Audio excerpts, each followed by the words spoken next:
We identify that, and then our funding program, which is the upscale program. But for now, I won't get into that. The main thing is, once we identify you, we always recommend which of these programs you go in, whether and the recommendations are for the incubation and the accelerator program. In the accelerator program, we give you a grant of 10,000 euros. We don't ask for equity. For the incubation, we just support you. So I'm really looking forward to a beneficial partnership with Techpoint. I'm looking to hear pitches that I can take back to my colleague, actually work with you. That's it in a nutshell. I hope I haven't confused you, but thank you all. All right, thank you. So I had to do that because I was speaking with a few people earlier, and they were curious about what justice means. So I think someone mistook them for a law firm. So I had to clarify that. It's not a law firm. It's basically what you explained. So yes, we are going to get right into it now, and Japheth will be coming up. He's going to be pitching Repay, and okay, the slide is off. So, all right, okay. Stay here first. Okay. So just do you both of us. Okay. So one person will do the pitch, right? Who's doing it? We're both in the pitch, so we know how we want to go about it. But I'll start the reason I'm saying it is because of sound. Okay, just put the sound. All right.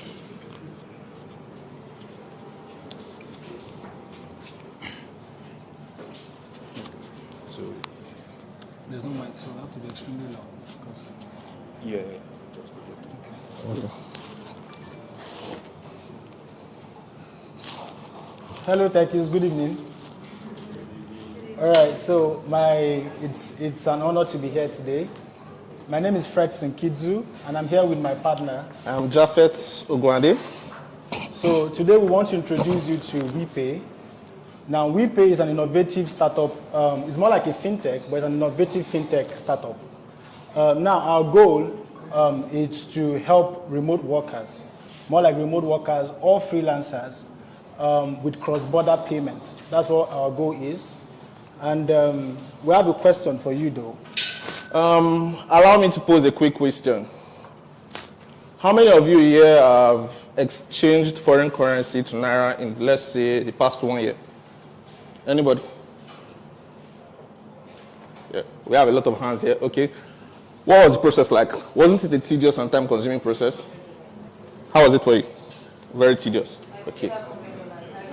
You still have $400 hanging somewhere. Exactly. We will have that experience. Now, picture the entire process of changing money is a whole lot easier, seamless and fast. That's what Repay is about. So much of what we discovered is, for a lot of Nigerians that are receiving money, just like you and me, there's always that issue with this, getting your monies as fast as possible into your local bank account. Now, the goal for us is to give you a seamless platform where you can easily just, go on the platform, get somebody to buy, or you can sell to somebody on our platform. That's basically what the problem we're trying to solve. Now, as a startup, we offer a very simple and efficient way to exchange currency. It's basically a P2P platform. It connects people that want to buy with people that want to sell. Take, for example, me now. I'm a buyer. In my niche, as an affiliate marketer, I receive close to $10,000 a month from JVZone and some other platforms. And I sell at higher rates to exchangers and this thing. That's just basically what Repay is about. We're going to make the entire process of changing money faster. Whatever payment method you use, what payment method do you use to receive on Nigeria? I just want to know. Gigpay, Payoneer. You use Payoneer. Fellow Payoneer user. I use Payoneer a whole lot. Okay. So. All right. So now, what we've done so far. So I'll go straight into much of our recent development. What we've done so far. So we've done our UI, which is what you'll be seeing on the screen right now. So this is our startup get started page. On this page, you can just create your account. And then on the next page, once you're done creating your account, go back to the other page. Once you're done creating your account, this is what you should see This is basically, this is what your dashboard should look like, right? When you're done creating your account, next page. Now, on this part here, you can, if you use more like crypto, more OKX, or if you use KuCoin, or if you use Binance, you should know how to set up an ad for your dollar, if you want to sell your dollars or you want to sell your crypto. But now, what we're doing is, if you have dollars that you want to sell, maybe your Payoneer account or your PayPal account, you can easily list it here. You can post the ad here. And then people can easily just come into the platform. They will see your ad, how much you're willing to sell, and then they will decide if they want to buy from you. Now, people who also want to buy, they can also decide to create an ad and say, okay, you know what, I want to sell this particular amount of, I want to buy this particular amount of money, but they will also tell you how much they want to buy and at what rate they want to buy. So much of what we want to do is, now, like today, for example, someone called us, we did a transaction of over, I think about $1,000 today, and then the person wanted us to do $10,000. The person wanted $10,000.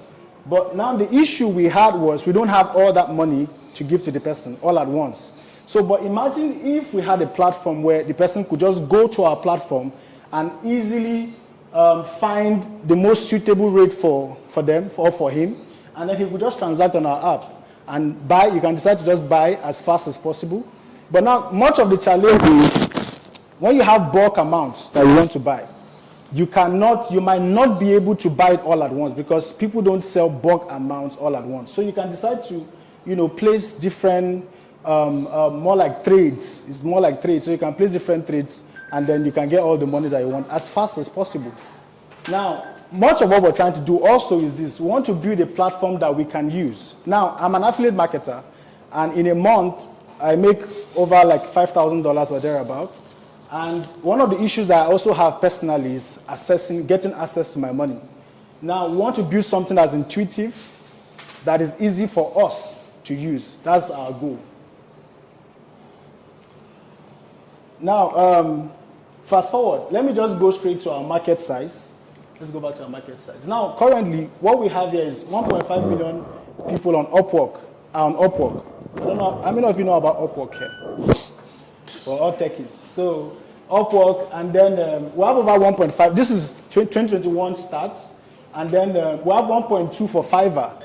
Now, we have remote workers in Nigeria, over 4,900 remote workers. So, we're just saying 5 million users, both remote workers, freelancers, and how do you call them? Yes, freelancers. Yes. So now, much of what we want to do is, we're trying to see how we can capture the market. Even if we get 10% or 20% or 50% of this market size, the market is really large. A lot of people are going into tech, and the market is really big. So this is what we're looking at for our market size.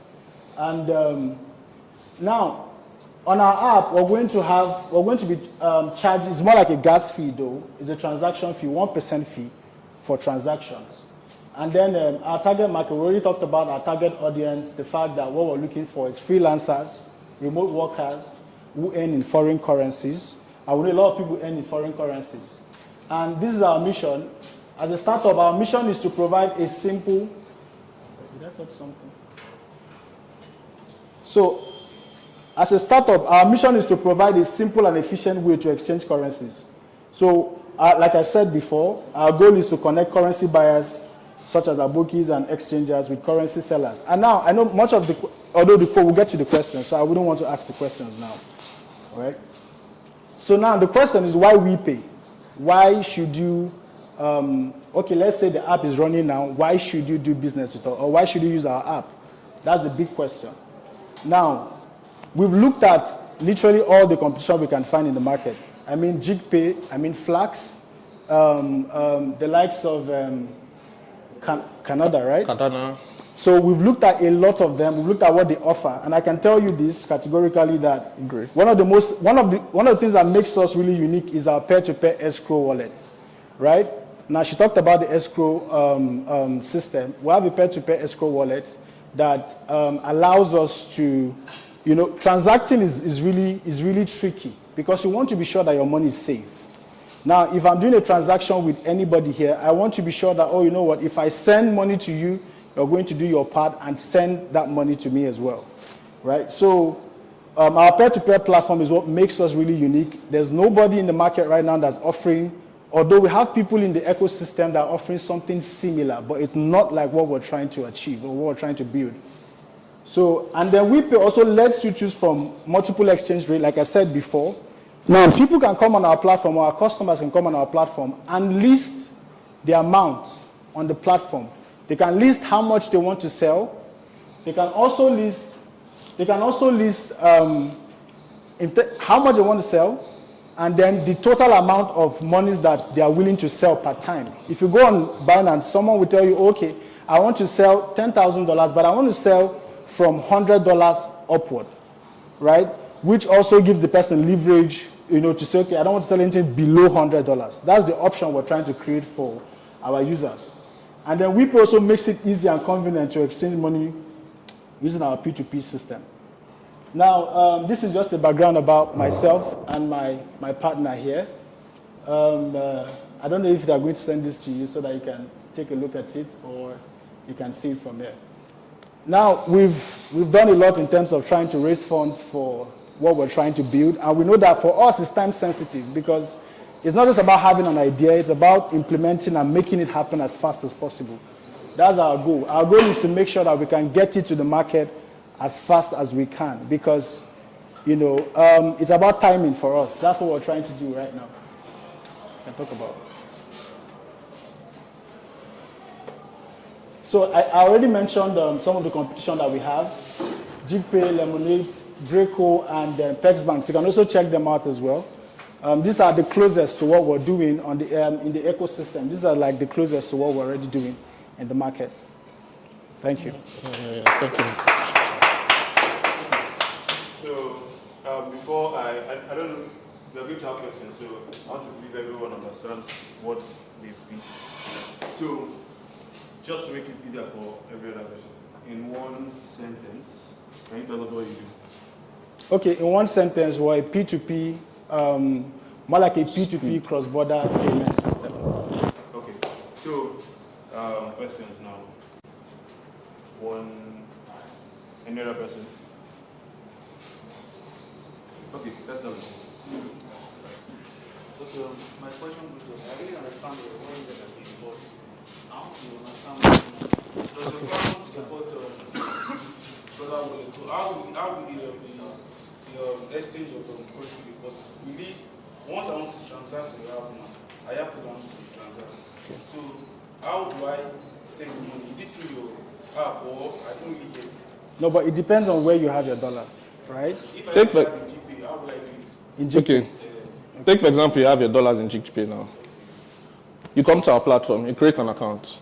Once you create an account, you get a wallet on our platform, a Naira wallet. So you meet somebody on our platform that wants to buy the $100 that you have in GPay or just in. But you have to list it. After you've listed it now, you see the price that you want to buy it, and you click buy. You click sell. You want to sell your dollars now. You click sell.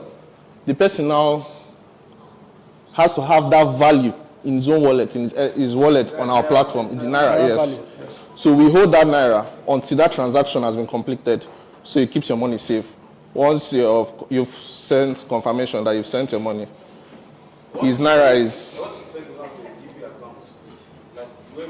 That's the thing now. There are 1,000 other people that have GPay account. And they will be on I'm in a particular group where every day they are buying currencies from Wise, Pioneer, J. People are buying currencies every day. So most likely you're coming to the market. Once you come there, you will find somebody that has your particular wallet.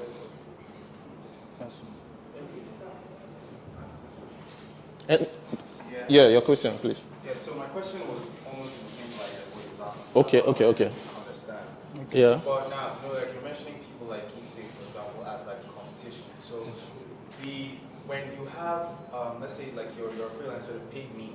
Yes. Now, can they pay me in Repay? Like, can I have an account that I can send to whoever like is coming, like I'm working for, to pay me in directly through Repay. Instead of like paying in Payoneer or like what can I be paid in Repay? Do I have an account that I can send them to pay to me? Then just have the exchange in Repay. Yeah, if I get you correctly, right? Yeah. You're going to have a wallet Right. on Repay, and possibly the wallet is going to be more like an account that you can send money to. Right. Okay. So it's like it's an account that they can send money to. It depends on where the money is coming from. Right now, I think for the first phase, we're not really doing much of API integrations for the first phase. So if, for example, maybe you have money in a platform, maybe let's say Preply or thereabout, we might not be able to do that API integration for you to be able to receive money directly. So, no, that's not what I mean. So what I mean is, normally if I'm working, Yes. right, and it's time for me to get paid, Working on what platform exactly? like whatever. Just platform, Okay, let's use Upwork. Let's use Upwork for example. Upwork, Yes. Let's use Upwork, and then I get a couple of clients there, right? Okay. That it's time for them to pay me, and then I give them an account. So normally I could give them a gray account, Yes. right? Or let's say even a payday account. Yes. Because it's a US account. Yes, yes, yes. Now they pay me in that platform. Yes. So I'm asking now that is there a possibility that instead of me sending them payday, Okay, you can send them. Where you can send Repay. Okay, Oh, no. we are not approaching from that method. There is already Repay. There are so many cross-border payment platforms that users can use. So we are approaching the market a little bit different. Right. So, but is that not going to make it a little bit more seamless if there is an account and then the exchange happens in there, and then so there's no like That from one there account to another. are a lot in terms of what you're saying now. We had a meeting with Greyco, the CEO, one of the co-founders of Greyco, and one of the biggest issues that they have is all those cross-border getting integrations with some of these platforms. Right? For Upwork, for example, it's difficult for us to have that to have seamless payments on Upwork. So much of what they do is they create international accounts. You can have a US account or a UK account. So that account before you can send to your local bank account in Nigeria. So, but much of what we're doing is we're giving you the option for you to have people that are willing to buy at a higher rate, which is black market rate, right? So you're selling, you most likely will be selling at a higher rate. Thank Yes. you. Okay. With this new policy that's coming up to make the black market and the bank rates coming into, so how do you do that? No, the truth is, it's always been there's never a time where the bank rate is going to be the same as. It's a problem, I know, it's a challenge that we're looking at, and much of what we do is we always look at what the government is saying, what the regulations are saying about payments, platform, and all of that. But the truth is, it can never be the same. You can't have bank rates with, we've been here. And I've done my research on it can never be the same. It's almost impossible. But the problem is the government will always try to reach out to, I'm just saying. You have a question? Yeah. So what do you do in events where a gray or a GP decides to offer P2P cross-border payments? That's what you're going to be like pointed out. You Like- can create virtual dollar account for me. So what's the execute that? What will you do in that situation? Because imagine I'm on GP, I have to now leave GP and come to the platform. So let's say GP is not allowing me to leave their platform. You're not necessarily leaving GigPay. You're using GigPay now. We both have an app. I have a GigPay account. You have a GigPay account. You have $100 there. GigPay wants to change your $100 for you at $725, but you want it higher. Me that I'm on Repay, I'm buying your $100 at $745. Yeah, that's what I'm saying. I'm saying, what if GigPay to GigPay transaction occurs. now starts offering The P2P. solution where people can just come and list whatever price they want to sell or buy their products? What's able to do? Obviously that will become a competition, right? And the truth is that's why I talked about timing. The reason is because this is unique, and that's what we're trying to get into the market as fast as possible. Any other question? I wanted to ask something. I was like, since you guys are more based on pay to pay, which is those people are not actually your competition. Yes, yes. They're in the same, They're in the same ecosystem. Yeah, but they are not actually your competition. They are not. Yes. Maybe to boost your stuff, you can partner with them so that maybe Yeah, that's what we're looking at. We're looking at that already. We already had a meeting with Greco.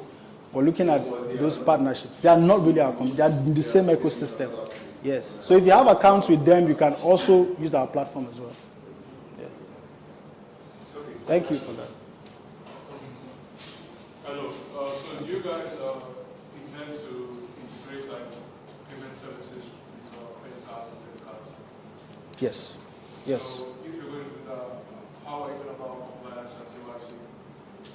Compliance and KYC. Yeah. So we're talking about for you to be able to make that transactions, then you have to be PCI compliant, and then also if you're going to work with KYC and user data, then you have to be GDPR compliant. So are you going to make use of APIs such as Repay, or what does your compliance look like? In terms of compliance, right? But we're working towards that. Will be maybe in our third phase. That's what we're looking at. It's not something we're implementing as now, so it's not really something we're considering now. But if that becomes something that we want to do, we'll go a way out. Yeah. Any other question? Okay. So I'm actually curious. Like, this is exchange of money. Yes. And you're going to get a lot of people on the platform doing one of the things. I don't know if pushing compliance forward is the best idea. That's number one. Then number two, handling customer disputes. One issue I have with most of all these platforms is their customer. Yes. Support. Their support. Customer support. What is always a Well, problem? that's why when you ask me what platform do I use, I laugh. Because I can't say There's a particular one. that I rely on Yeah. to do anything at all. I remember how $100 on Fiverr stayed for almost 2 years. Jeez. I don't touch it because, that was around 2019. I can imagine. Better. Yeah, it's better. But for compliance, considering that you're going to be exchanging money, Yeah. so you don't have people come to the platform. No, we already have a law team, a lawyer on our team that is helping us arrange the compliance documents so that we are not in any issue with the Nigerian government. Also, I did like to mention that we're not fully coming in as a fintech.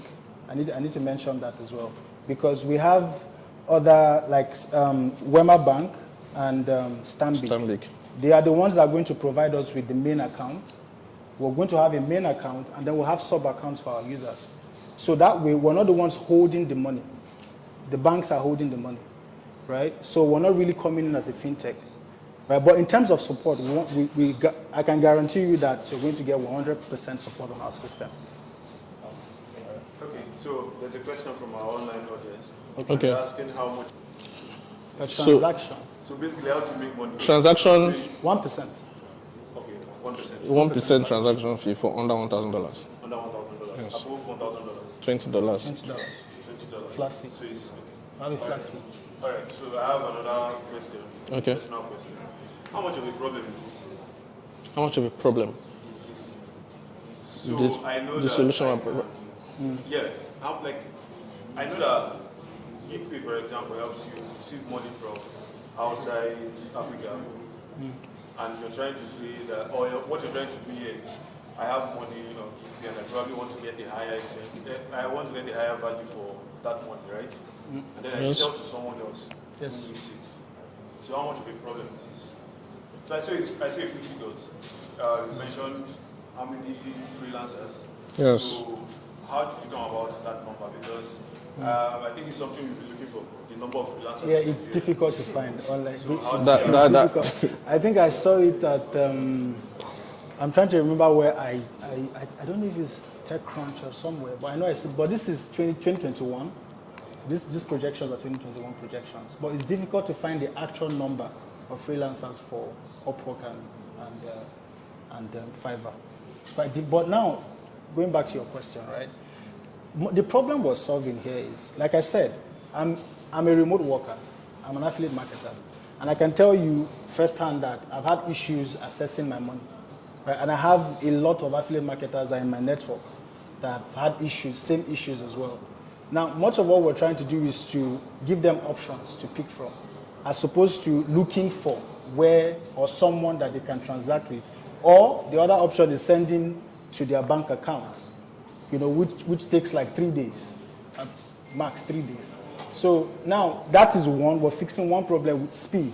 That's why if you see our motto is money loves speed. We're trying to make sure that people can get their monies in real time. So we're trying to solve the problem of speed, that's one. And then the second problem we're trying to solve is you get options you can pick from. So you go on the platform, if you don't want to sell your dollar for, say, 730, you want to sell for 735, of course, that option will be there for you. Okay, so I get that. Yes. But what I'm saying is, how much of a problem is this, and how many people have this problem? So, let me give an example. I have a problem picking a haircut or a hairstyle. Okay. It's a problem I have every single time I go to the barber shop. But if I decide to do the startup for that, I don't know how many guys here will pay for such a solution. Okay, you pay for it. Depends on how unique. Of course. So that's a problem, right? But how many people are willing to pay for it? That's one. So if people are willing to pay for it, you're basically telling me you're going to be selling at higher than people pay. I think to answer your question, right? Currently, we have over 150 active customers. I mean, people that transact with us almost every single day. We have over 150 customers. Now, we've been doing our business, let me just say offline, because we don't have an app yet. So imagine us having an app that is that is running. Of course, with good marketing, we should get way more than that.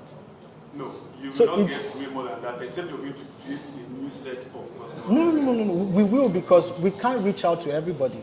Why? Via word of mouth.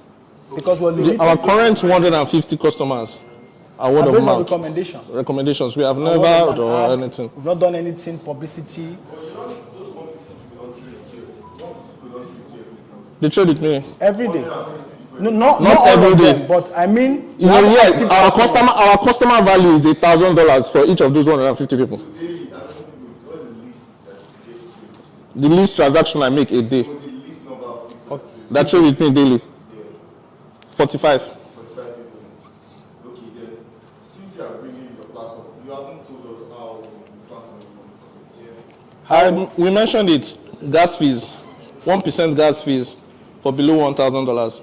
Sorry, gas fees. So how do you get your gas fees? If there's a bit of platform where I have to pay it to the account and the other person actually where do you get it? You have to deduct it from the wallet itself, or how? From the wallet, yes. From the wallet? Yes. So that means if you are holding your money in escrow, you are holding your Yeah, of course. No, that's in the wallet. The wallet does that. Yes, the escrow system does that. Okay, one more question from the online. If you're not defeated, what industry are you? We're in the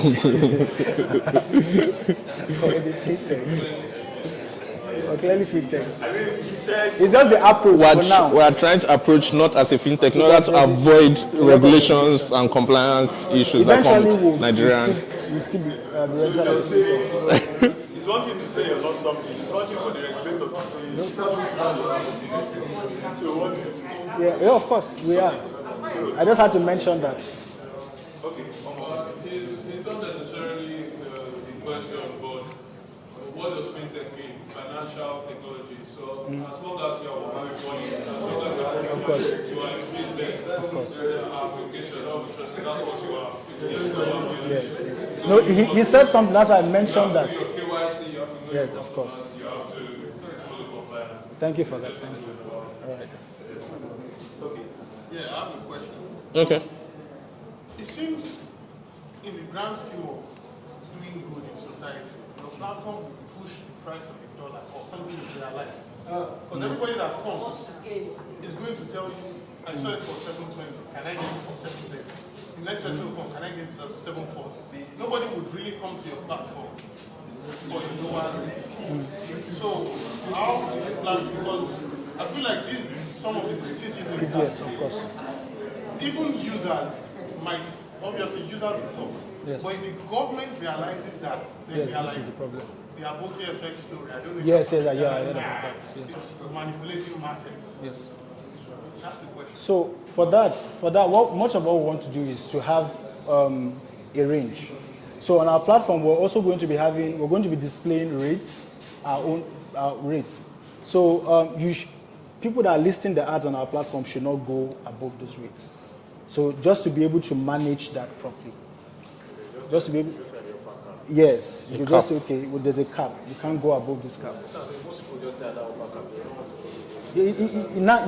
why it's unique. If you've used Binance or really OKX P2P, you understand that people always list based on $100. They will give you at a lower price, $725, instead of that cap that high cap limit that you're looking for. Okay, so I don't know if you have just one question and then move on to the next question. Okay. All right, no more questions. Thank you so much.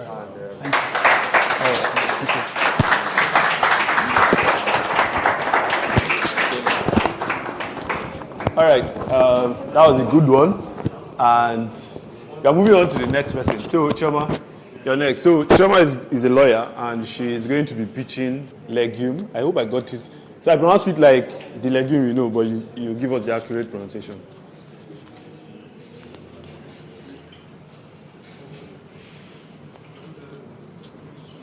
So you can just put it here. Oh, okay. Yeah. Okay. How do I do this? What buttons do I press? So this is to move up. I don't even know, but just these are the ones you need. Oh, okay. Hi everyone. Hi Tosi. Oh, hi everyone. Hi. My name is Chioma Inhagbara. I'm a lawyer, and I'm building a legal tech app. So before we go into the slides, can I have your attention? Yes. Don't mind my voice, it's a bit sing-along.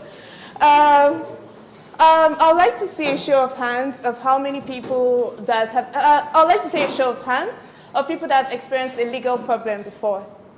If you've experienced a legal problem, raise up your hands. Oh, okay. If you have experienced a problem with the police, raise up your hands. Oh, okay. If you have a lawyer on standby, raise up your hand. If you're not, oh, okay. So if you're normally able to afford like legal services, raise up your hand. So we have just one rich kid here. From what we can see here, you'll see that a large majority of us don't have access to legal services. And some of the reasons could be, one, the cost of accessing legal services. It tends to be very, very expensive. That's one. Secondly, the time in accessing justice. You might start a case today and it ends up in court, and before you know, it's taken over by your children. So it's inherited. Thirdly, the breakdown in relationship. There's a possibility that, let's assume that you're fighting with your neighbor now, the basbos, and at the end of the day, you carry it to court. Do you think that after you've taken your neighbor to court, your neighbor will still return to you? Of course not. Your neighbor will never talk to you again because you've wasted their time, you've wasted their resources, and you've already broken up that relationship or that possibility of ever fixing it. Now, these are the things that Legum is now trying to cut across as well as resolve. Legum is building, is bridging access to lawyers as well as quality legal services. With our platform, we're looking at it from the ABC model, saying that A, users can ask questions, B, users can book appointments, and C, users can have consultation on the app. So let's see. So first of all, you have who we are. Legum Limited is a legal technology company leveraging technology to provide access to justice. So you see ABC Law, ask, book, consult with lawyers near you. So when I say consult with lawyers near you, it means that, oh, we're looking at lawyers that are within your location or your closest vicinity. Now, the beautiful thing about the law is that law tends to be very much jurisdictional. I don't know if you guys are understanding my terms, but law tends to be very much jurisdictional. In Lagos, it's quite different from what you have in Kano or Kaduna.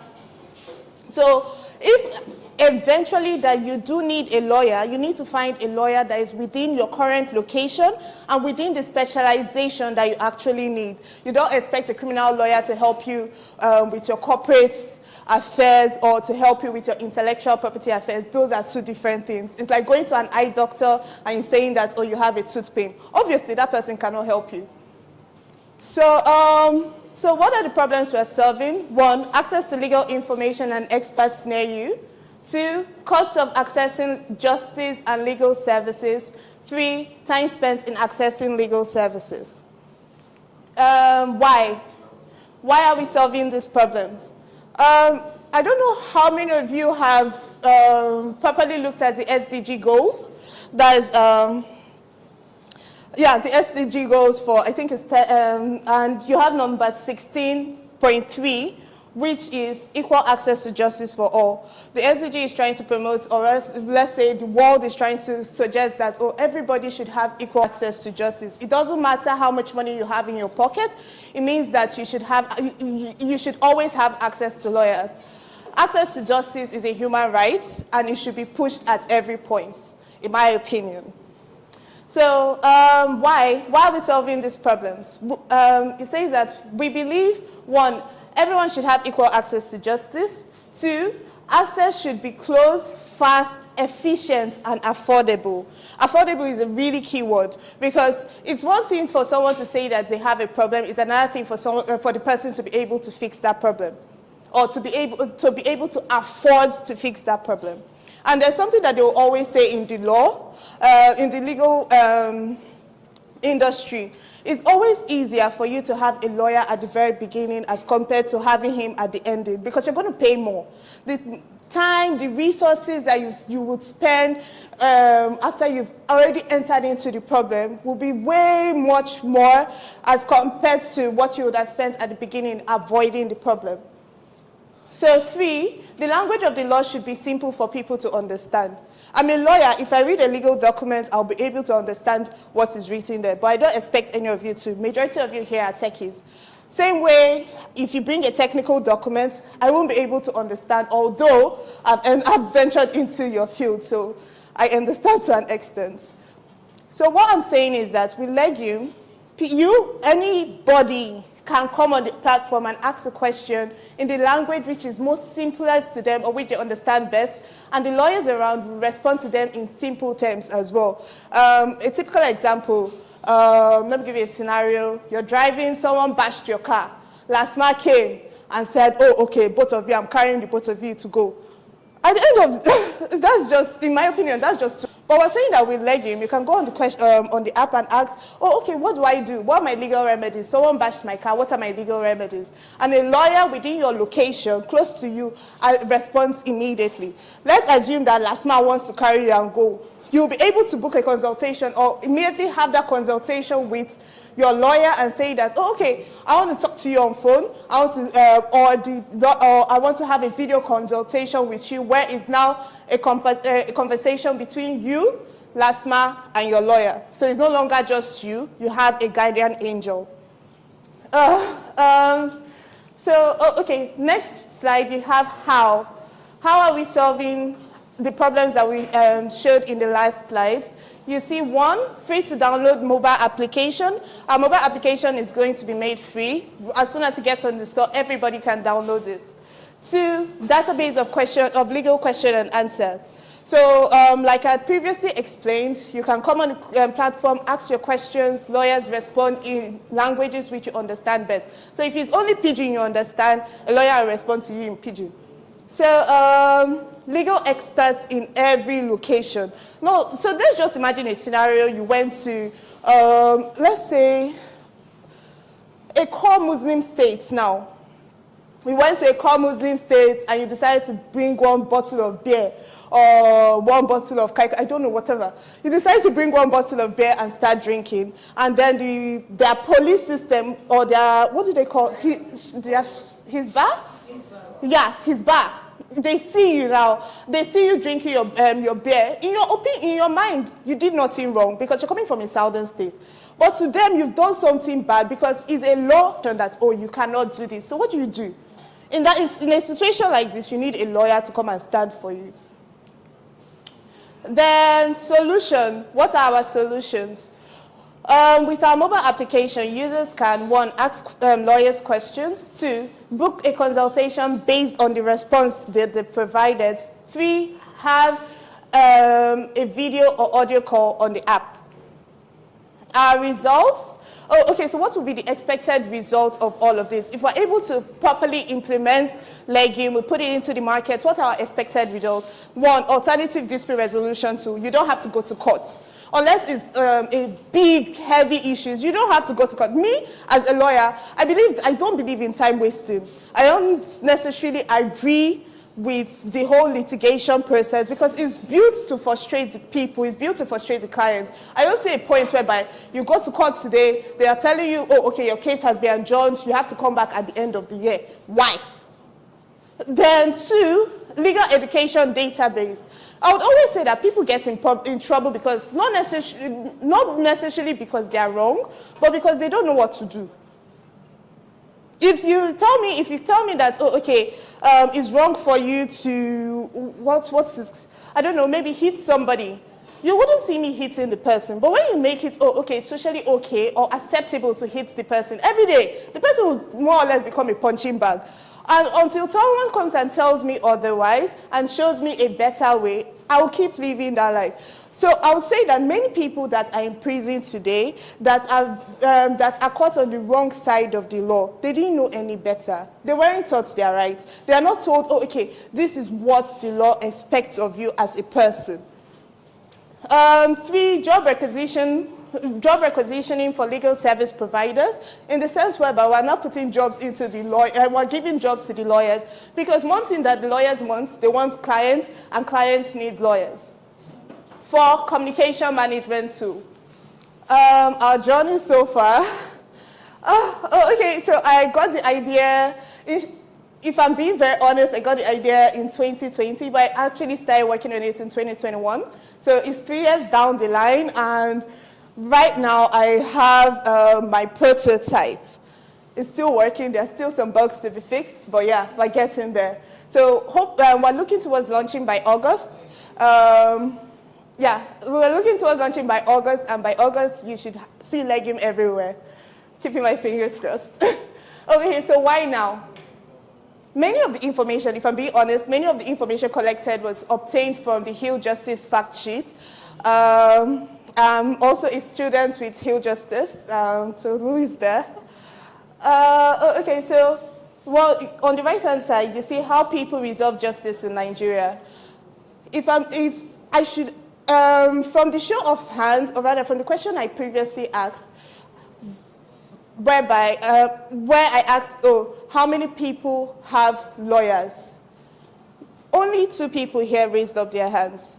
That's to say that many other people get legal advice from their social network. It could either be from their Twitter, from their Instagram, from asking a friend, or calling a friend to call a friend. So that's the way most of you get your legal advice, but it usually comes half-baked.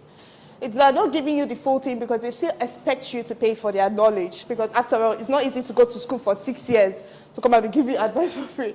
So you have a large majority seek their help on social media, and only like 10% out of that majority actually reach out to formal institutions for help.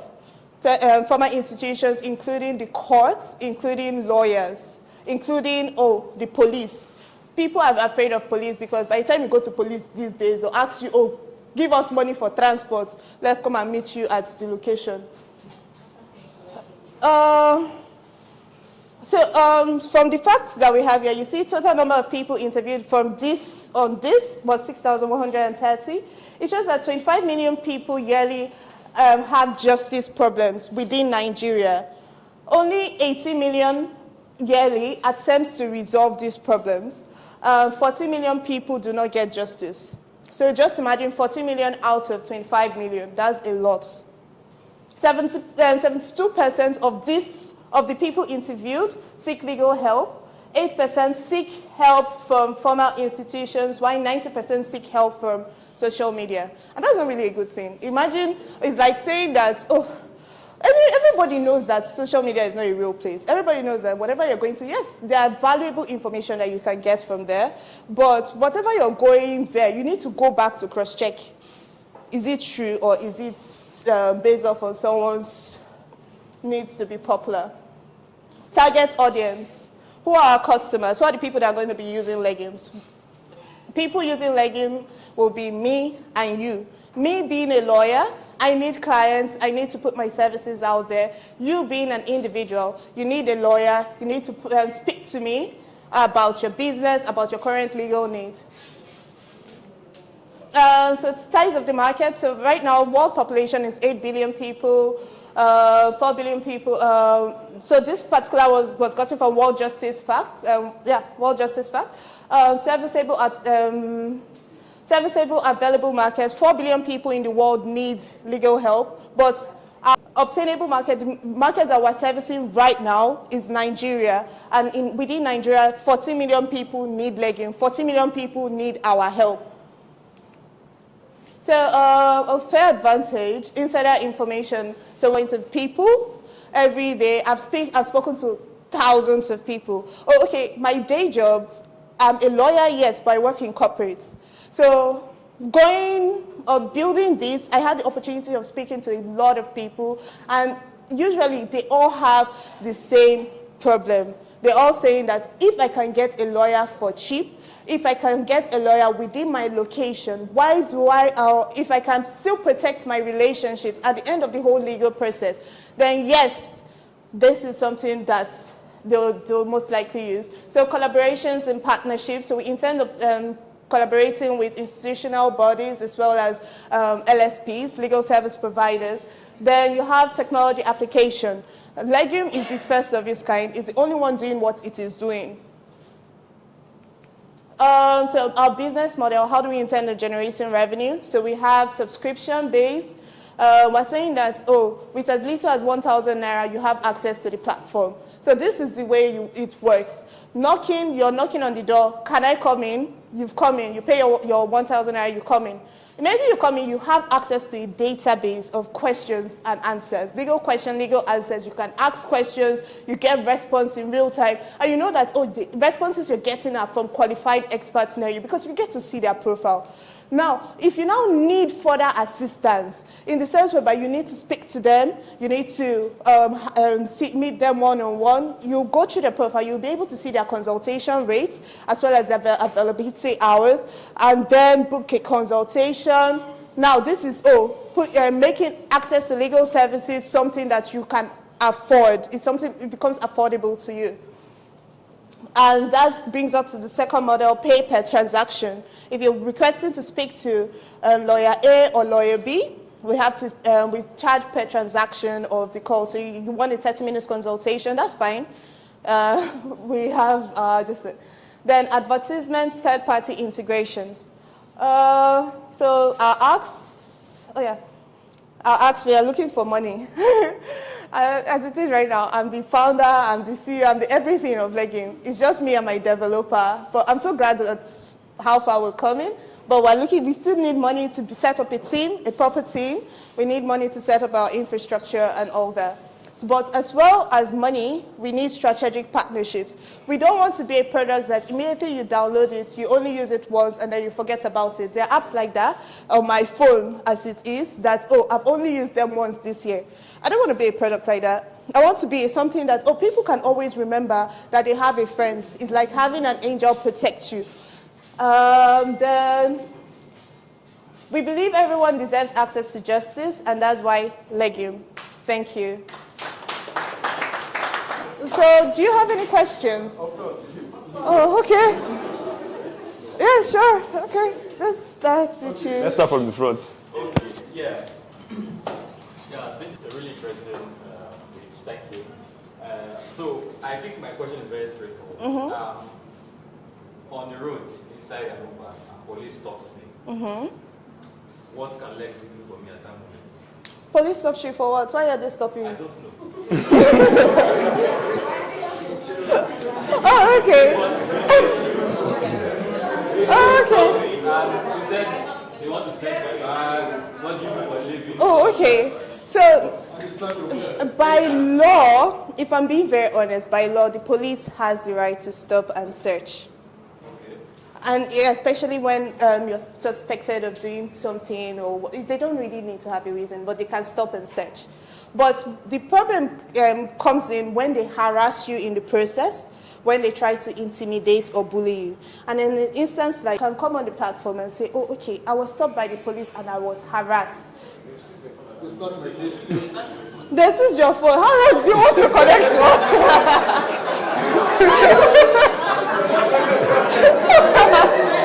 Oh, okay. Oh, okay. It's fine.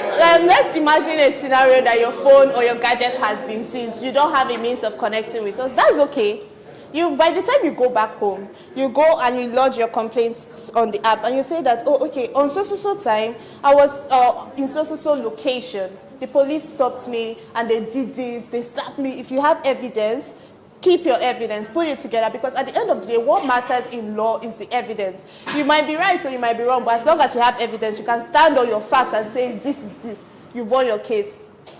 Do you understand? So in a situation like that, evidence is everywhere. Evidence could be their license number for their van. Evidence could be, oh, okay, what units that they're coming from. Evidence could be, oh, okay, even down to the name of the police officer. Those things like that are easily trackable. So I think why I was asking this question, a scenario where you seize my phone, probably taking me to the station, maybe I have access to a phone call or something. They told me, okay, call somebody or call a friend to come and bail you. Is there a phone number I can call or something? Oh, okay. Emergency situation. So unfortunately, there is no provision like that in emergency situations. But what we could provide is maybe a panic button. Now, the reason why we're not providing contact details of the lawyers as well as their basic personal information is because of privacy requirements. I don't get to see, if you're a user, I'm a lawyer, we're both on the platform, I don't get to see your information. I only see your username. As a lawyer, and the only time you get to know the lawyer is when you book a consultation. Yes, but I don't have to be calling the lawyer. I call center number. A call center number. You can call Legum for compliance. Oh, okay. Oh, okay. Then, by the time I set up my team, I'll most definitely put that in motion. Do you need it? Just in case. All right. Another thing I feel should add to that is maybe like a USSD code or something. So that would actually work for in case you can't access his phone. Exactly. There's a USSD code that you can actually type to connect with your platform. I think that's also sweet. Oh, okay. Well, I very much agree with you. That's going to be stage 2 of our deployment plan, because NCC actually has a fact that shows that only 33% of Nigerians have an internet phone or internet accessible phone. So that means a larger percentage of Nigerians don't use the internet. They usually use USSD codes. So we need to be able to plug into that demographic. Okay, we are. So rising on that, that's what I was going to ask. I was curious as to how you came to 14 million as the addressable market. Because based on the solution is that I have to record videos or whatever. So how do you come to 14 million? And then have you thought about okay, I think you kind of asked the other question I want to ask you about scenarios like that. Yeah. So, but I really want to know how you get to 14 million. Oh, okay.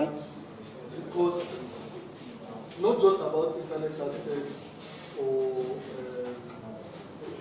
literacy, but also about even the ability to afford. Because you've not mentioned, for example, how much you plan to charge for subscription. Some people, 500 naira, 200. to be paying monthly or whatever it is. Even the paying per transaction, only 2% of Nigerians have debit cards, if I'm not mistaken. So what are the payment options? So by the time you look at all of that, the line of 40 million is probably smaller than Okay. the estimates. Well, I take what you say into consideration, but I don't necessarily agree with you. In the sense whereby, have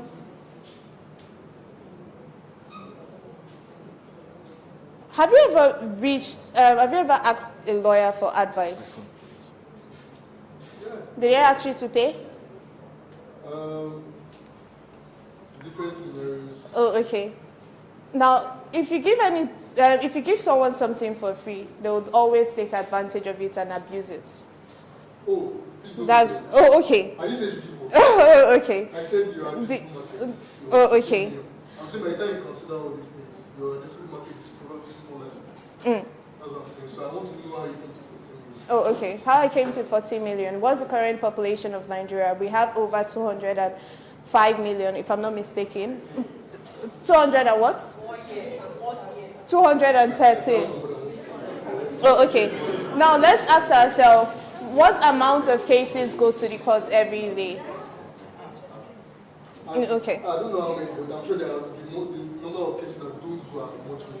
Exactly. Don't justice, fighting, Okay. Exactly. If previously we showed that, the amount of people that were interviewed, that's about 6,000 something. And it shows that, there's also a calculation of how many people sought legal assistance out of there. So that's about 25%, or I think about 30% actually sought legal help out of there. Now use that calculation with the 230 million, then you get your 40 million. Okay, Yeah. So wait, hold on. You don't need to answer it. I'm not a mathematician. Please stop asking me math. So hold on. You don't need to give me a correct answer. Yeah. What I'm helping you do is think through it. Yeah. Because if you are trying to raise money for this, trust me, they will punch holes in that. And I think the 40 million is too high. That's what I'm trying to say. Okay. Yeah. I will Because address when you look it. at everything, usage, user experience, things like as they start my phone. I don't have internet, I don't have a debit card, I don't like paying online, I don't have the money. So many things. By the time addressable market is maybe 500,000, which is not a bad sign. Yeah, I agree. I understand what you're saying. But see, one thing you should understand is that when you're selling value, people are willing to pay any price. Because it's easier for you to get it done the first time as compared to making a mistake and to pay times 3 of what you would have originally paid. And at the end of the day, what we're selling, as I previously mentioned, first of all, you're seeking for entrance. You're knocking on the door entrance. We're creating Legum accessed by every single person. Well, let's say we're creating Legum for the 90%, not for the 10%. We are not looking to people that already have lawyers. No. We're looking at the middleman. We're looking at the smaller populations. We're looking at the employees, people who actually need help. How much are they willing to pay? And normally, if you should ask a lawyer for a question or for advice, the lawyer will ask you, pay me my consultation, or they'll give you a half-baked advice. What we're saying now is that you can come on Legum, you pay 1,000 naira subscription fee monthly, come on Legum, ask unlimited question, and you're getting legal advice for next to free. Isn't that a sweeter deal? I will just say one more thing to that. Yeah. What's the most popular Nigerian app? WhatsApp. No, Nigerian. Is it Niger something? No, it's not Piggyvest. Let's say it's Piggyvest. Oh, okay. Which is solving a very, if I ask everybody here to raise their hand, if I ask everybody who uses Piggyvest to raise their hand, we're probably like 90%. Who knows? If you go and check how many downloads they have, you'll be surprised. How many downloads? They have. Well, that's left for their marketing department to fix. Okay, so nobody has better marketing than them. Well, so I'm not trying to discourage you. I'm just saying you need to be realistic. Otherwise, you set yourself up. Shoot for the stars. If you fall, you land on the moon. Okay. So what you're saying is, I consider there are probably 40 million people who have smartphones in Nigeria.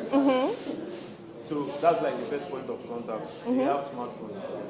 This number is like, it's not accurate. So the estimate is between 25 million and 40 million people. So you now realize that your market is not actually the 200 million people in Nigeria. It's actually the 40 million.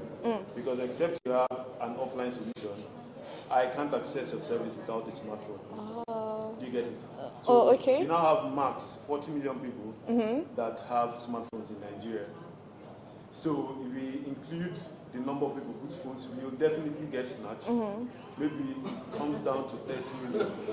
When we add the people who are wary of online transactions, so this is back of paper math, don't take it as fact.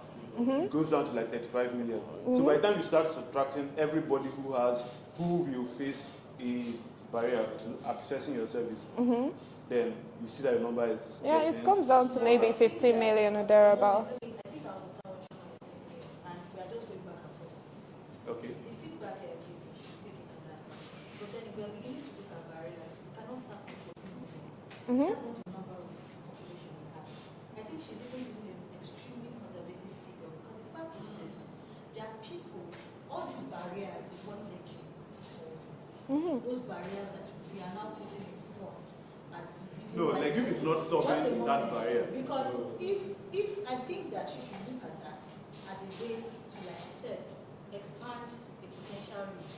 Because USSD solves network related issues, correct? No, it So solves if access somebody issues. that it solves rural. So what we are dealing with here is what? Knowledge that such solution exists. So I think she should take whatever feedback we have to advisement, but she should use that as an opportunity to put what we call knowledge gap, to be able to solve the knowledge gap. Because most people, if they know that they have access to their key, that with USSD you can get access to the process lawyer to you. I mean, that kind of work is the gap. Right? So please, shoot for the stars before. Thank you, Angel. Oh, thank you. Okay, okay. So there's still a lot of questions. Okay, let's go ahead. So I have two questions. Oh, okay. Yeah, the first question is, what is the incentive for the lawyer to be on the platform? Why would they be on the platform? Because that is like a segue to my second question, which is like, how does Legum intend to scale eventually? Because I assume if we have people in a particular jurisdiction, for example, let's say Legum becomes really successful, and we have like 150 people in Surrey. And now, there will definitely now start becoming a lot of people asking questions on the platform. Now, how will we have lawyers answering those questions in real time, right? And getting people answers as quickly as they need them to be, because these are, I assume, are going to be like emergency situations. So those are the two questions that Legum that I want to understand. Oh, okay. Actually, there are three. So the first one, the first question is why? Oh, okay. So what's the incentive? Clients. The most important thing for a lawyer is to find clients. That's all. You're getting down to like, this is a whole database filled with clients. Pitch yourself. Now, the way it's quite unfortunate that the legal profession within Nigeria is very much conservative, in the sense whereby you can't promote yourself out there. You can't tell people that, oh, I'm a lawyer. You can't see a billboard saying that, oh, come to so and so legal services. No, we don't do that. So in a situation like this, we're giving you the opportunity to actually put yourself out there to let people know that, oh, okay, this is, I'm worth the money you're paying me. That's one. Then secondly, I would always say that the most important thing for a lawyer, or the reason why you went to law school, is so that you'll be able to understand the law and be able to help the citizens around you. The law is not for you. The law is for everybody. The law is for everybody. So now we're giving the lawyers an opportunity to teach the people, or to express the law, or explain the law in a language which they understand best. There are so many there are so many things that could come out of it, in the sense whereby we would have a more saner society because of that. So your number two question was, how do you scale? How do I scale? So let's imagine that Legum, the Q&A consultation becomes a success. Then what next? Maybe we could go to Ghana, we could go to Kenya, they would need something like that. That's one. We could also introduce other products to advance this Legum service. Exactly, based on feedback from customers. So, oh, okay. The question is, like, when people start becoming too much, for the lawyers to handle at the same time. That's what I mean. Like, Oh, How many okay. lawyers do we have in Nigeria? so many questions that lawyers can't, like, give them. In Nigeria. Okay. Every year, every year the law school shoots out at least 6,000 lawyers every year. So there will always be lawyers. Go to the court, you see them under mango tree. The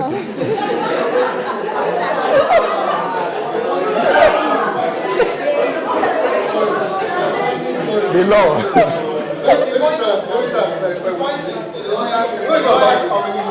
Oh, okay. It's about even if you have 1,000 lawyers, even if you have 1,000 lawyers, even the time to answer these questions in real time. Yeah. If there are too many requests, that's what it's asking. So it's not about. Oh, okay. Oh, okay. So previously, So we have knowledge base. yeah. Oh, okay. So you create a knowledge base for frequently asked questions. Not really. Usually, people ask almost the same questions. People usually have the same questions. But let me answer this. On the slides, we showed that as part of our acts, we're looking towards strategic partnership. Strategic partnership would be working hand in hand with the MBA, that as soon as their lawyers come out, it's advised to them to use Legum to promote themselves, because the MBA is looking towards the betterment of the legal profession. And this is the best way, in my opinion, to make the legal profession better and more accessible. Okay, so you have a question. So I feel like lawyers cannot become customer service representative.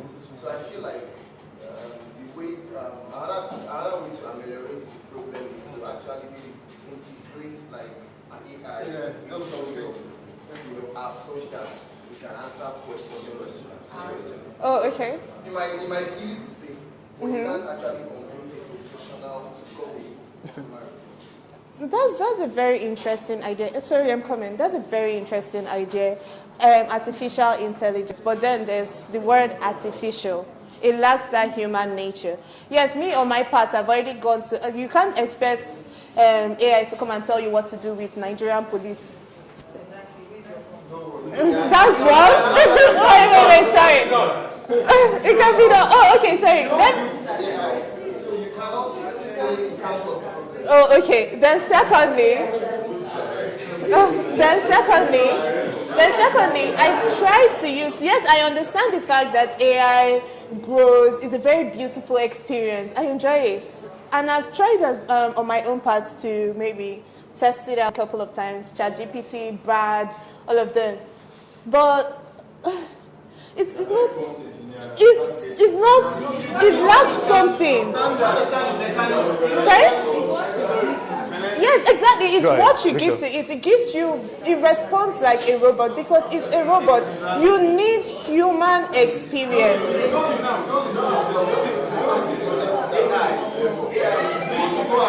Excuse me. Okay, so let's take it one. I'm sorry to say, but I already have a perfect use for AI for Legum, and you guys are going to love it when it comes out. Okay, Victor. That's right.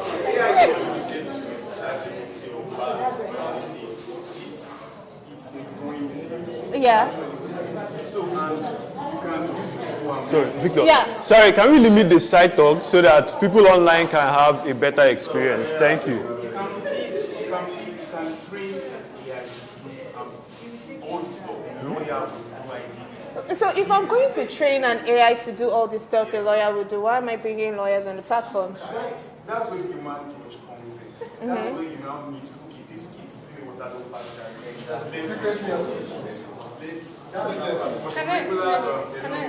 Yeah. What should I do? All this kind of stuff. Okay, so you have it. Well, exactly. Exactly.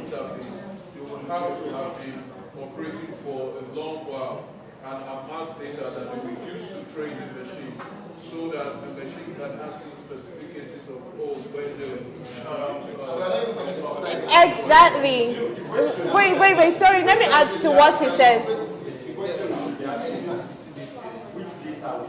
Wait, excuse me, let me answer that. Exactly. In addition to what he says, AI feeds on data. Legum is what? Training out data. That's a perfect integration. In the event whereby, because at the end of the day, they would need a company like us, because we have access to answers from legal. At the end of the day, AI will come to me. I don't have to go to AI. AI is not like a solution that you just put and once is forever. I mean, keep asking. AI is being trained. These data responses.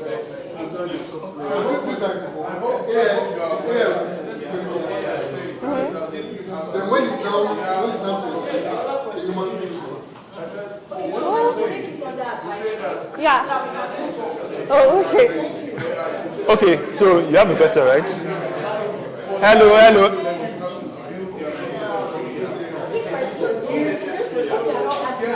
Oh, okay.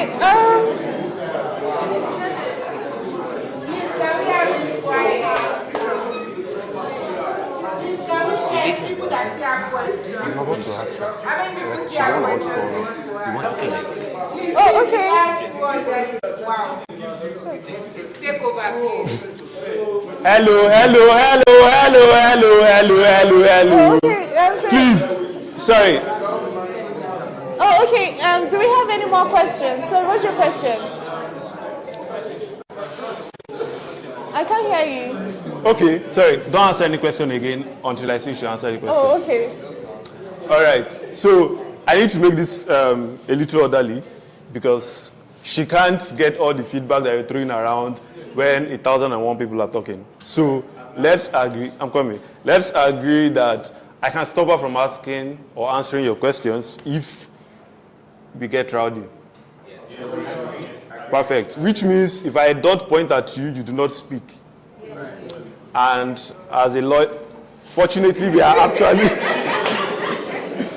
Well, this is actually a perfect solution. We are pitching a legal. She's pitching a legal solution. If you make noise, I will have. What do you guys do again? I will hold you in contempt of the.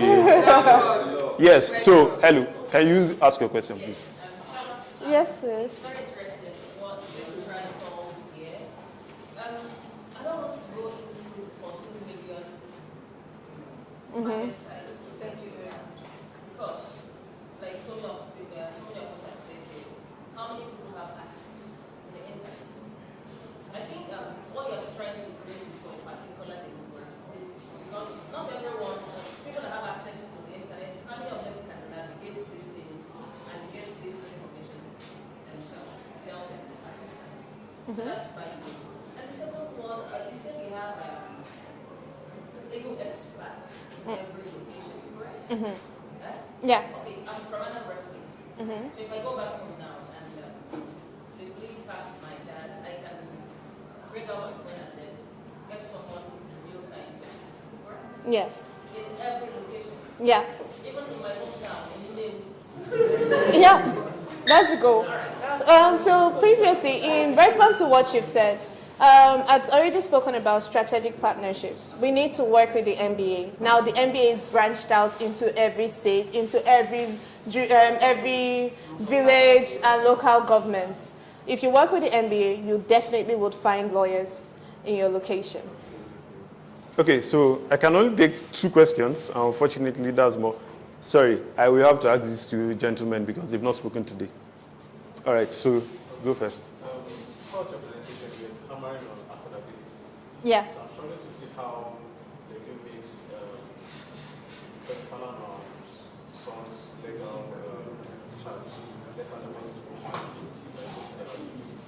I understand the part of the subscription where you just do them with 1K every month. You can ask a question. That's just asking a question, not actual. So how does it make it affordable? Oh, okay. That's a good question, actually. So as an LSP, that's what I call legal service provider. As an LSP, you put in your availability hours as well as your rates. How much do you charge per 30 minutes consultation? Now you as a user, you're trying to get me to assist you. You're trying to get my service. Okay, how much do I charge per 30 minutes? Is this something I can afford? If yes, then you go ahead. If no, then you look for someone else. It's both access and affordability, because at the end of the day, a lawyer that is located in VI would charge very differently from a lawyer located in Ogudu. Okay. Yeah, I think it's a great idea. No, thank you. My question is quite simple, right? So you said you started working on it in 2021, and you're raising money. So people that have capital, they're really concerned about speed of execution, right?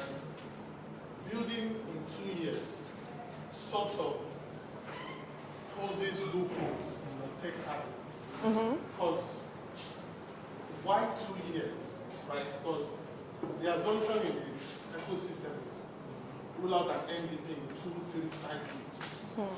You doing it in 2 years sounds like the day you want to integrate AI, it might take you 5 years. So that's one of the things that can create obstacle while raising money. So how can you? First of all, I can fix that slide.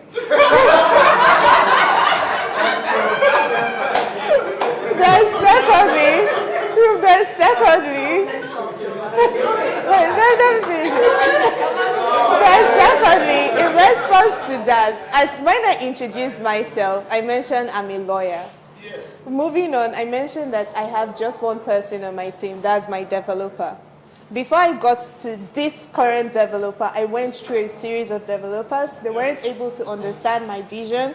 They took my money, they ran. I even had to learn to pick up some technical knowledge because I've been through a lot. So it wasn't until actually this year that I got the form that I started working on this current prototype that we have. So we actually started this year, but ideation, doing our research and all of that, it was coming in. And also, I've been bootstrapping. Yes. So what I would suggest is to actually get a CTO co-founder. Because you are already in tech. I'm a lawyer in the past. So when you face your investors, they don't want to know that they're a lawyer. That's why they really know that because you are now in tech since, as they say. So, maybe a co-founder, CTO, takes all the stress off you. Well, it's quite difficult finding a co-founder. Let's be very honest with ourselves. But it's needed. It's needed, but it's difficult. Oh, okay. What's your question? Okay. I'm thinking. Taking 2 years to build or whatever, that's not true. In the tech space, especially in the Nigerian tech space, from my experience working with companies, I realized that Nigerians tend to rush and they do not plan for this. And that's why a lot of our tech is buggy and substandard. That's just the truth of the matter. The technology takes time, takes effort, takes resources. Take, for example, Netflix. Netflix was founded in 1999. You can check this. Netflix was founded in 1999. They didn't pick up till 2014. That is close to 15 years of not being active. That's close to 15 years of allowing technology to catch up to be able to put forth their vision. So greatness takes time. That's it. Word. So however long you want to take to develop, take your time to bring out the best product. Oh, thank you. No.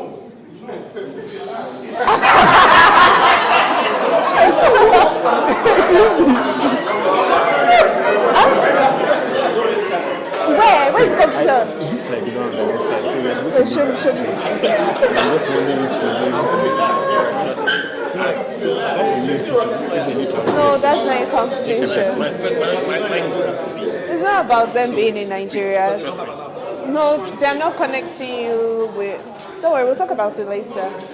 Do you know why they lie? Why? I think like the first or third program in YC, even if it's not working well, you get push it out fast. Yeah. It says fail fast. There's no time. Yes, there is improve on any time. There's nothing like, take your time to do perfect. I'm not, but it's not wrong. All right, so thank you so much. Thank you so much. So we're going to meet them after. Oh, okay. All right, so we are moving on to the next person, and you can go on. So they're taking the last speech for the day. Okay, so just. What happened to him? Giving me your phone.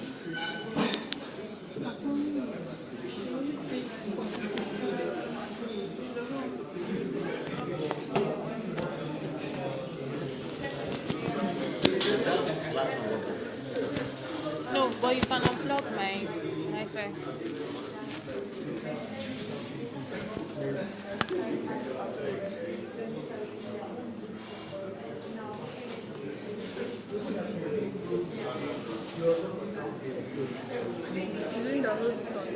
Nah, he just said it. No, you know what? Alright, so hi, good evening everyone. My name is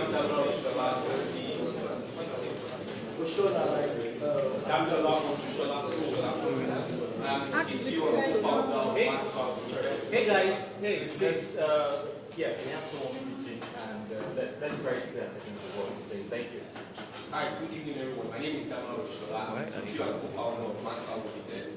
Maxwell Limited is an ETMS and a business process automation solution. What we primarily do is every company is looking to digitize their process, but they don't always know where to start from. We are the company that solves that problem. And how we go about solving that problem is first helping companies to convert their records from physical to digital.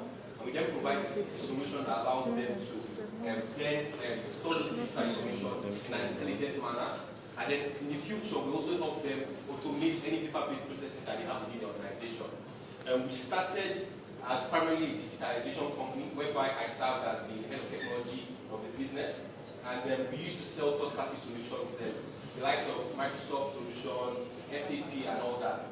And we found that there's a big gap in that space, whereby companies are paying so much money for basically little value. And what we did in 2018 was that when we found that loophole, we began to build our EDMS product and then start selling it. And over from 2018 to now, we've now have a product market. We've met product market fees, and we are trying to scale our products. Currently, we have 10 customers and we have 5 licenses, and we are looking to grow that product in such a manner that we have the ability to scale not only vertical, that is getting more clients, but also scale horizontal by adding more users into the product. Because we realize that at the beginning of every time we do a selection project, most companies start with little to no user. And at the end of the day, by the time we are able to, first of all, get that information into the system and then automate the process, eventually that number of users grow. And a good example of our journey was when we started, first sold our first to our first customer. We started with 20 licenses, and in the space of 6 months, they grew that from that 20 licenses to about 54 licenses. And that's how we eventually entered into the company. Our method of breaking into organizations are basically helping people. And as I speak to you, we've already raised convertible notes, and most of that convertible notes went to our partnerships. And we are partners with Fujitsu. What that partnership gives us access to is production scanners. And our production scanners do between 60 to about 400 pages per minute. Meaning you have to come to your organization and maybe to digitize whatever paper records you have in the shortest possible time. Some of the clients that we've worked with are TT Bank, Sterling Bank, mostly financial institutions because they are mostly heavily paper-based and they are heavily regulated. Yes, they can come and say, I need a customer record for so and so. And then what happens is that they start going through archives of documents to bring that information. But the way we set up our product is that just like you have Google, you type in keywords and you're able to find that information. We've also built that into our solution. We've also added technologies like OCR, whereby again, we are not only storing documents by what they are, but even if you don't remember what is used to state the document, but remember content of the document. itself, we're able to then bring that, we're able to find that solution. So I don't know whether you have any questions so far. Yeah, I'm not saying marketer, so I do this a lot. Okay, so can you just give us like a one sentence speech of what you do? So we are basically a digitalization company. We help companies attain that digitalization process that they're looking for. How? By providing an intelligent electronic document management system and business process automation tool. Okay, so any questions? Okay. Yes, so we have several methods of deployment. Some companies prefer to deploy it in their own physical environment. Some companies will say we can host it for them. So we host we offer it as a SaaS product primarily.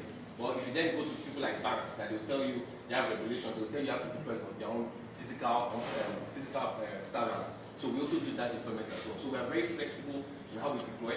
Most of our customers start with legal and financial firms, whereby you have they usually go through when time they are doing audits especially for finance departments, they go through a whole lot of physical documents where auditors are going through tomes and tomes of documents. But with our tool, we're able to reduce that legal process, the audit process to about usually companies that do audits take about 3 to 6 months to perform an audit. But with our tool, that can be cut down to about a month or two. And we are not just saying it because of we feel that was happening. We've actually attested to it because I used to work for a registrar firm. I used to work in capital markets. And anytime SEC is coming or EFCC is coming or even the company's regulator is coming, it takes about 3 to 6 months to do an audit of all the shareholders' transactions. But with our tool, again, we first deployed it to registrar to confirm that it actually solved that problem. When they saw the value in it, my management then gave me the convertible notes to go ahead to fully build out the tool and then begin to sell it to other third-party solution. So yeah, I've already gone through this. Our goal is that eventually, and we've also gotten requests from other African countries. We've gotten requests from DTB Legal in Cote d'Ivoire and as well as in Tanzania, whereby they asked us to come and pitch our product to them. And what we're currently going through now is more of like a security protocol, whereby we have to make sure that their information is not being breached, and at the same time they're still getting the same value from that solution as well. Currently, the market of our market is currently growing. It grows at about a 12% annual rate. So we're in two market spaces. We're in the EDMS space, whereby we manage your documents, and we're also in the business process automation space, whereby we automate processes within your. Our goal, our long-term goal is that eventually we won't go just 7% of that market space, whereby that's increased to about $1 billion USD. In Nigeria alone, the current market size is about 69 billion. How we were able to get this figure was that we did a research on how many companies have between a certain number of staff. Unfortunately, that table isn't showing yet. But how many companies have the number of staff? How many staff those companies have, and what sectors those businesses are in?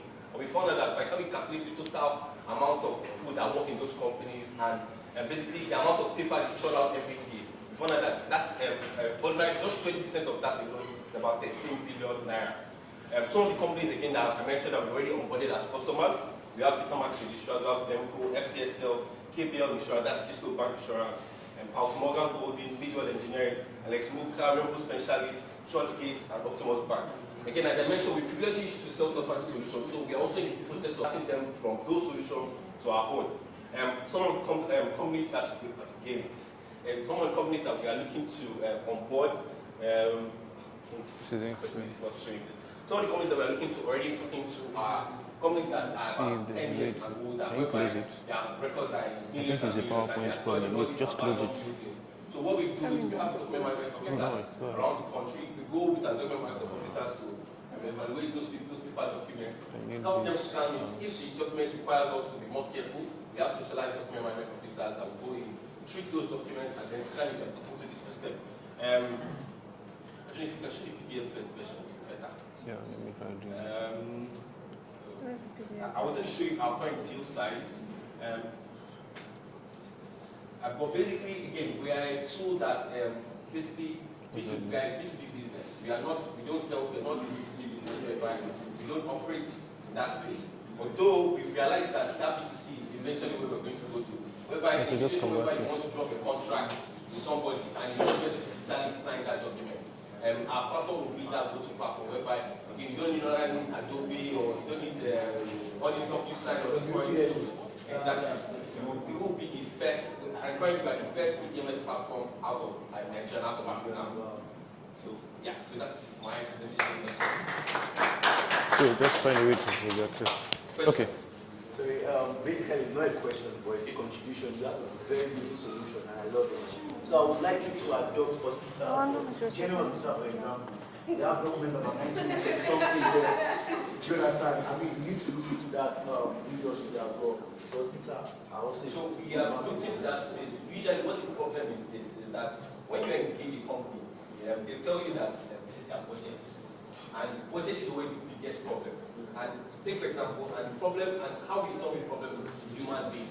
It's somebody that has to do those documents or scan them and put them into the system. So it's labor intensive. And I mean, take for example, the cost of phone has gone up. So how much we're able to charge is, we always, if you are procuring our EDMS, we always charge you at cost. We don't try to make money from it. Because you know that eventually, the longer you are using our EDMS, it's a subscription-based service. So you pay us, that money will come back to us. But if, and they will tell some people tell you that, see, they're not ready for cloud because they're not ready, they're not that efficient in their process yet. So it's usually a journey. We usually say, okay, we start with scanning your documents. After scanning it, we then try to convince you to, okay, let's help you put it in an intelligent manner. And after that, we then, okay, what are the paper-based processes you have within your organization? You want to get OPEX approval, CAPEX approval. You want to share documents between others to approve documents, or you want to send documents out to maybe the foreign company. And you want to track what are the things that happen to that document over time. Our solution helps you, again, manage to make that process that does it efficient. Okay. Thank you. So, yeah, I was able to make the hospital suggestion. But my question is more about, I'm wondering about scalability. Okay. So, although at first you mentioned that you did a SaaS product, so I was thinking, why can't it show here? Am I waiting for like maybe some kind of solution that makes it easier to scale? Because what I'm seeing as a business model is you sign up the PDF is showing perfectly on my phone, but it's not showing very well here. And then you guys now can scan one by one everything before you can now then offer your ATM solution to them and your business operations and whatever, right? But that physical side, how do you scale that? So that is not as a business, we don't want to scale that because that's not scalable. The scalable part is the EDMS too. Yes. So the first thing is most businesses are, especially in Nigeria, are paper-driven. So the first goal is let us digitize, help them get digital. Once they become digital, we then encourage policies that allow them to remain digital. That will then increase the number of people that, for example, as staff grows and comes, the company's information still remains central and that you can keep on adding more licenses based on the number as the company grows. The company will add more staff and they will add more user licenses to the product, meaning that they want to give more people access to the company information. So how we plan to scale is, again, we can scale horizontally by acquiring more customers, and we also scale vertically because the goal of the company is to grow. And sometimes growing means that they have to increase the number of staff. So increasing the number of staff means that they have to give more people access to information on a per user license. So for every user that needs to get access to our platform, you have to have an individual license. So that's how we practice. Beginning to think it's a software. So I get that side of the vertical side, the software side. I'm talking about the business itself. The actual physical side, right? It sounds like very capital intensive. So we've already grown that already. So as I'm talking to you now, I'm sure I'm the only one that has the highest production number of scanners in Nigeria.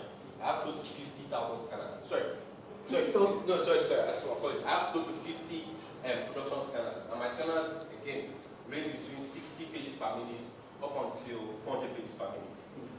Okay, so maybe what I see works here is that yes, you can obviously cover the whole of Nigeria, which we do actually. So you know what I mean is you can't. Your goal, your mission, long-term vision is to get everybody, and these are mostly like old legacy companies because even you as well. So some of our guys we don't use papers. People like us don't use papers. Exactly. But you still pass documents around in your office for review and approval. Take for example, one of our customers. Okay, maybe not you in the ideal case, but one of our customers doesn't have impact.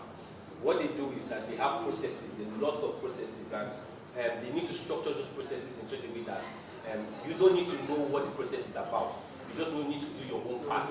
Exactly. So our PPM allows you to structure your processes. So basically, you can go to bed at night as a business owner, knowing that your processes are compliant because of you made it compliant through our PPM.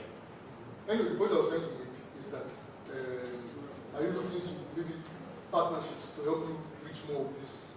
So, yes. And then are you aware of like the competition? So, for example, Zoho is coming to Nigeria with a force. Yes. My guys know how much I know. Okay. Are you aware of them? So, yes. So, our actual competitors are Microsoft SharePoint. They like the Google Docs, Google Drive, and basically any drive services. What else was it? And so as well. But the problem with those tools is that they are just storage systems whereby you just put your files there. Oh, so and I will explain. Your Zoho system would only store the file based on folder structure. They will maintain a folder structure in how they store that file. And we found out that that is a very efficient way of storing file because when it's time for you to retrieve that document, if you don't remember exactly what you need to save that file, or you don't remember the folder where that file is, you spend almost 2 hours looking for that information. We take a different approach. We ask you, what is this document? Is it an invoice? Is it an agreement? Is it whatever? So we store the files by what they are, not where they are. So that is what those different storage systems do. They just store it by where it is. You need to remember where that file is on. You need to remember exactly. Ours is categorize those documents for you. And that is not even in the product. What I mean is that it's not a product thing, it's more of a person thing. It's our own value to you. Most companies are used to the folder structure. Even we have a client as we speak now that they can't imagine it not being in folders. And when we now set it up for them and they saw it, in short, the way they gave us the money, we didn't even know that they had that kind of money available. That's another user experience there. So like you're eliminating folder structure? We are eliminating folder structure entirely. So, like, I just want to ask the same question that someone asked earlier. Okay. So, what if a situation comes where Zoho then implements that kind of structure? They actually have that, but I didn't want to. And let's just say that happens now, and that's like a really large company. Okay. So, what's your? So our plan is to serve. Excuse me. Our plan is to serve as a, should I say, a data warehouse system. Whereby you have all these different, so we already understand that companies are storing their files in different systems. We have Google Drive. So our plan is to integrate with those systems, whereby no matter where your file is in all those different systems, once you are going through Max files, you're able to access those documents from there. So if your file is in SharePoint, or it's in Google Drive, or it's in Google Doc, or it's in, we are able to, again, serve as, through our APIs, pour your documents there, and able to produce that document for you. And you can still do that categories that you're talking about. Exactly. So we have an efficient and intelligent way of how we categorize documents. And that is really done at the setup process. So that, again, we are not forcing you to adopt our system. You are telling us how you want our system to help you.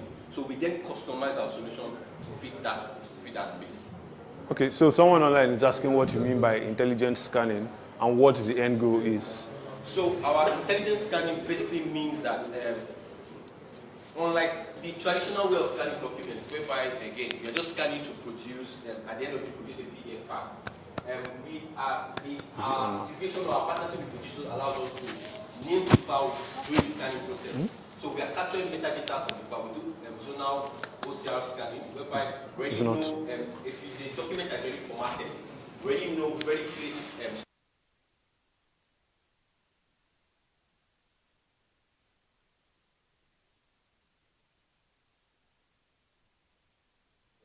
we also do what we call OCR scanning, whereby you're not only searching for you are not only scanning the file to produce an image, but the content, the characters in those individual characters in the file itself, you're able to also allow our system to search through those individual characters to produce that file for you as well. Okay, any other question? No question. No, she has a question. That's good. Go ahead. Okay, are you seeking funding? Yes, currently we are trying to, as we speak now, we are trying to build our version 1.5 product, and we are trying to get funding to implement AI into the product. One thing we are trying to add, so what we currently do now is we digitize, we store the digital copy, and we automate the process. We are trying to go into analytics, whereby, again, those information that we've captured inside the system, we want to use it to take decisions. We want to use it, okay, based on all the invoices I received in the last 1 month, who is my highest paying customer? So currently now what we do is allow you to export that data out of our system to then perform your analysis on Excel. But we were trying to build a system whereby you can actually perform this analysis within the application itself. Okay, so no more, sorry. What are the potential risks or challenges you encounter working with these other guys? Which other guys? The ones your clients. What are the potential risks you think you encounter or you encounter? So our biggest challenge is our clients that don't want to use cloud-based deployment, because it's difficult to, especially because of the amount of hurdles or security measures that they put in front of you for you to be able to manage their own version of the product. So take for example, all my clients are in the cloud. Anytime I have a box fix, I'm able to notify them ahead and deploy that fix immediately. But for offline clients or people that have their own products deployed to their own on-premise, it's more like you have to get several approvals before you go there. They will then tell you they want to even test the fix first before you actually deploy those fixes. So that's one of our biggest challenges. The second is the companies themselves. We try to make sure the digitalization process is cheap, whereby again, if say for example, I charge 10 naira or 5 or 7 to 10 naira per page anytime I'm scanning their documents. We usually advise them, rather than take up the entire company's scanning process at once, let's start by department, whereby you see the value in it. So you see, they want to get written, and by the time the cost hits them, they will then tell you, we have to wait, we are keeping it. There's something you say, keeping view, KIV. They will tell you they are keeping it in view till maybe 2024, 2025. Not that they're not going to do it, it's just that maybe they are looking for a bigger budget from their management to be able to actually digitize their project. So, for example, I have about maybe 600 to 700 companies that they have kept me in view because of they cannot afford it at the moment because of the digitalization phase of it. But out of those 600 to 700, they will tell you that, they want the software. Let them start automating their processes first. And then eventually, maybe sometimes they will actually come and say, we want to procure your own scanner. We will sell them our scanners. So that's another business line for us, whereby we sell them our own production scanners at a very reasonable rate, and we help them maintain it as well. So our business has so many, values to it. We can either come from the physical storage, where we also have a physical archive. We have a physical archive in Lekki, whereby in case after scanning your document, you don't want to keep it in your office anymore, you can then outsource it to us, and we'll keep that physical document in our physical archive. Actually, as we speak now, our physical archive is at capacity. So again, we are looking to raise. Sorry, there's something I'd like to contribute, right? Sorry. Is for example, when you scan for someone, like you scan for a company, and then you need to send that file out immediately. I think you guys should integrate an email system into your platform or something. You partner with the likes of Google and also. So we actually have an email service inbuilt into our service, whereby actually we use AWS. AWS is our cloud partner. So anytime you want to send documents out, so we have two ways of sending documents out. We have to internal users and to external users, whereby for internal users it's just a link that when you click on the link, it allows you to log into the app. But for external users, you generate a secure link whereby you can also time how long that file will be available to them. And then you just send it via your email or you send it via WhatsApp. It's just a link that generates and they can send it to anybody. And the process is very, very seamless. Very seamless, very straightforward. Sir, what's your team size now? My team, I don't know. So I have two sets of teams. I have a digitalization team where we have about 140 people. That is our document management officers. and we are in all states in Nigeria. So again, anytime any company engages us to say we are in, they want to do nationwide digitalization project, we already have staffs that are already there to do the work. And then we have the core team, the people that are building and managing the platform. We are 5. My CEO, unfortunately, is at the client space as we speak. I have a project manager, 2 females, and 1 business developer, and I have my head of engineering and a front-end engineer as well. So we are a very lean team. We know how to manage resources very well. And we make sure that anytime, if you are an investor that wants to give us money, we will be able to take the best value of your money and produce great results. Okay, so one more question. Does that include the people that go on site to do the data collection? So for the on-site team, that's the 140 people. The 5 people is just administrative, let me put it that way. I'm guessing those people are from the company that's big bet to your company, the 140. The 140, sorry? Are from the parent company. No. So again, my own story is I used to work in the registrar business. I used to be the head of IT, and the company as a business used to sell scanning services, but they didn't really see the software side of it. So when I showed them the potential, so when I joined, I used to sell software on their behalf. We used to make commissions on sales, but my management said, I didn't pitch to them that, see, this commission on sales. So for example, if I sell the software, I can sell it for 14 million, but we're only making maybe 4 or 5 million as our own cut. So I now said, we can make this entire 14 million by building our own products. And then when they saw that, I could execute, they said, take these convertible notes, go ahead and run with it. And that is what Max Files is today. Okay, so.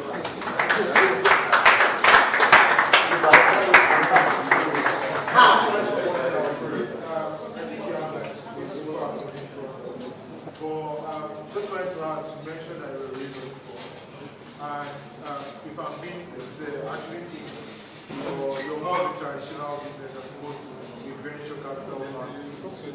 So my simple question is, who are you approaching for? Are you looking to... So to be honest with you, this is our first time doing this.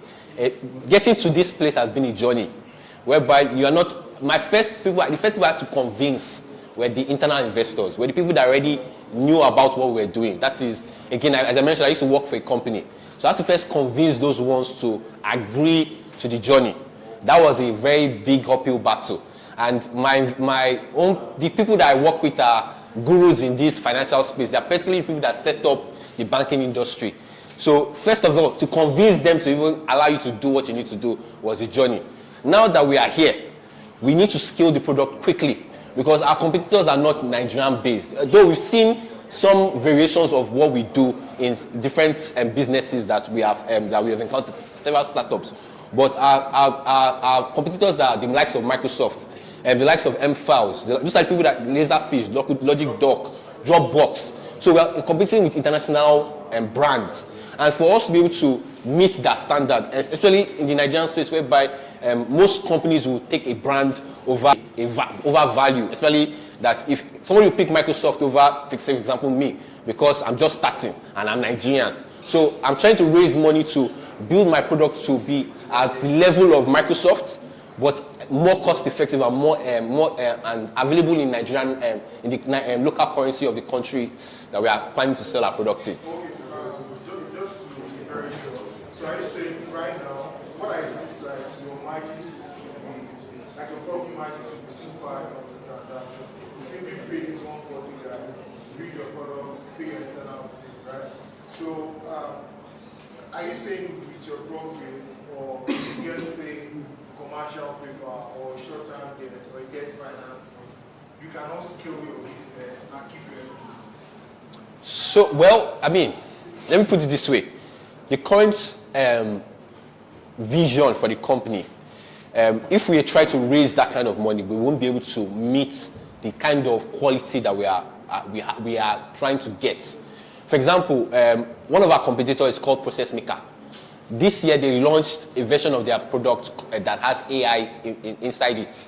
And what that AI does, I mean, if someone should tell me that I can buy Process Maker, I will not even think about Max Files. So I already know how they were able to achieve it. All I don't have is the resources to achieve what they. So I need money. I need that resource to be able to get my product to that level. The major mistakes I've learned, or the value in my experience of selling third-party softwares, I've seen what those mistakes, what those companies have made in the Nigerian space. So we built our product to solve those problems. And now we need to scale it so that eventually when they see that we're already doing that, we're already doing numbers, they can't just come and say, okay, they want to now start charging in Naira. We're basically trying to quickly scale up the product so that when competitors finally come and realize what we've done, it's already too late for them to say they want to capture the African space. All right, so I think that brings us to the end. Thank you so much.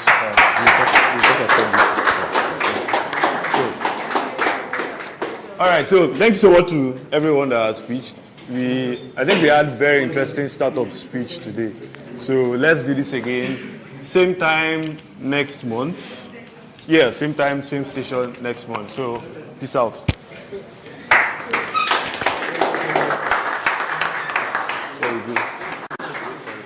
Yeah, okay.